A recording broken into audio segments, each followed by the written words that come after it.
All right, everyone, for the first step for your weaving, we're going to warp the loom that we're going to be using for the tapestry. As you get started, you're going to get one of the tapestry looms from Miss Tasher. Other materials that you're going to grab is going to be one of the spools of warp thread. Most of these are going to be white. There's also going to be some with some different colors. And would say don't pay too much attention to the color with the style of weaving that you're doing. You're not really going to see too much of the warp thread. You're also going to grab a roll of tape and a pair of scissors, and then either a Sharpie or pen. With all three of these can be shared at your table.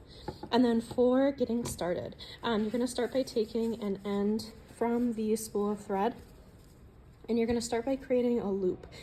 Easiest way to do this is you're going to wrap it around your finger twice, and then what you're going to do is you're going to tuck that first loop behind and then underneath, and then pull it through to create a slip knot. This way then you can tighten it depending on overall sizing, and it's going to save you a little bit of thread overall.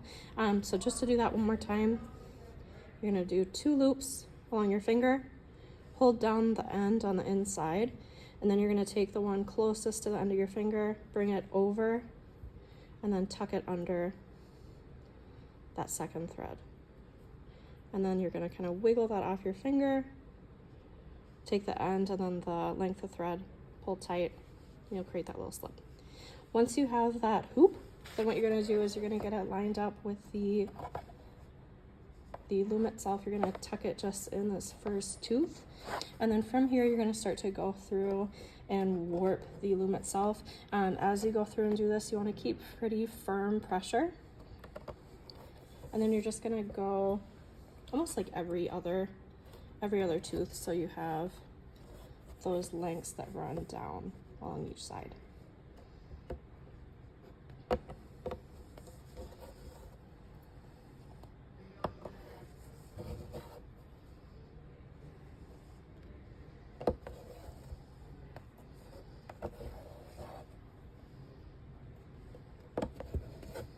And then as you do this, just make sure that the distance between these looks pretty even. You're just going to kind of go looping through each tooth. So you can almost kind of think of it like flossing.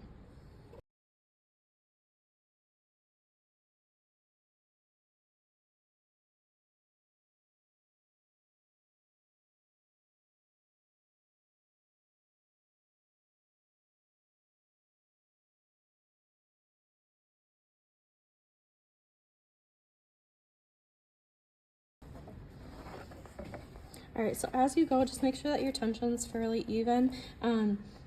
You can go through and kind of tighten these, so you'll just start from your end of the loop, kind of pull through, and you'll move to the next one, keep pulling, making sure that the tension's all fairly even.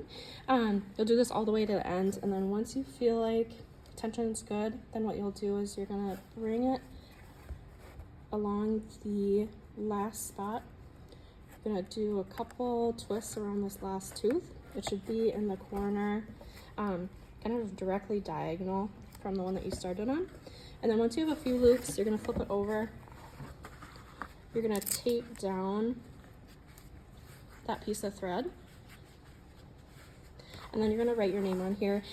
For this semester, since we're the only one in here that is doing, we're the only period that's doing weavings, you can just put your name. You don't need to put the hour number unless you'd like to.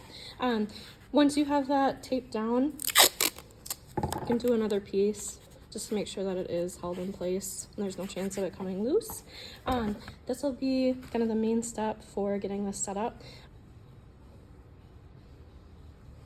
All right, and that'll be the main step for today. We're going to be getting these all warped and ready to go. Tomorrow we're going to look at just doing one more thing with setup and then starting in with the weaving itself. So I will talk through remainder of the steps with you. Otherwise, holler if you have questions. And then if you do just want to check in, just to make sure spacing looks good, feel free to check in with me so that that is sorted and checked off now, instead of getting further along in the weaving process and then having to fix it after you get started with weaving. Otherwise, you are good to go. Grab what you need. I'll be coming around with questions.